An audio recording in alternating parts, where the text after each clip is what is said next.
The secret to a happy and peaceful life is the opposite to what you might expect. Let's say that I'm this little dot, and I'm not quite at rest. There's something there that isn't really satisfied and that wants or needs something more. Our human nature is to float upwards, chasing the things that we desire, hoping to find that something more. Without even thinking about it, that's what I do naturally. I'm like a balloon underwater. I can't help it. There's this feeling. Maybe the restlessness will go away when I've achieved what I desire. Maybe I can reach the surface of the water and come to rest.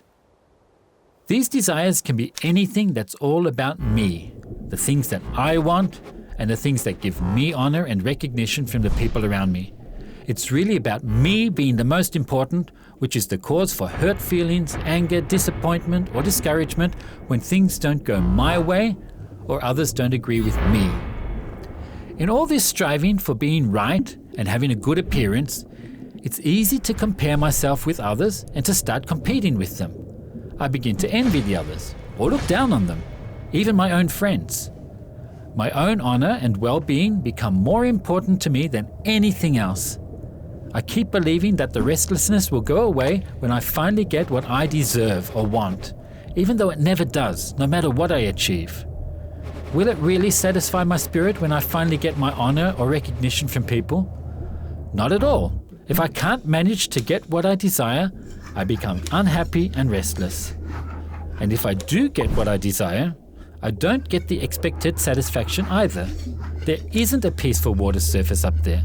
I will still feel a desire to get even more. It's never enough. But what if everything was completely different? What if I desired nothing at all for myself? What if my desire was to please God alone? Then it wouldn't be hard to get exactly what I desire. I just humble myself and acknowledge that my own desires didn't do anything good, so I give it all up. I start to look for what is pleasing to God instead. That liberating decision will finally give peace to my spirit.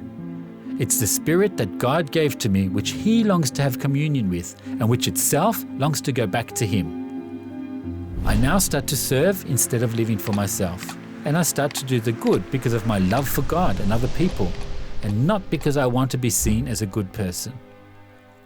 The pride inherent in human nature is still pulling me up, especially when people praise me for the good things that I've done. But I fight against that with the grace that God gives me, which is the power to deny my own desires.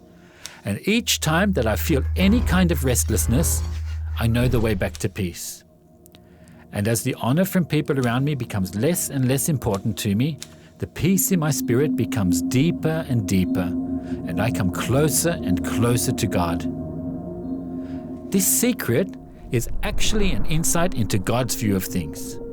As Jesus teaches us, "But he who is greatest among you shall be your servant, and whoever exalts himself will be humbled, and he who humbles himself will be exalted."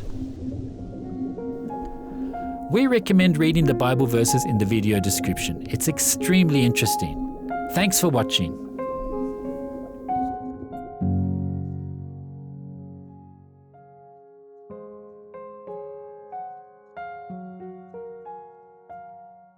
Hey, we hope you enjoyed this episode of Bible Quotes Explained.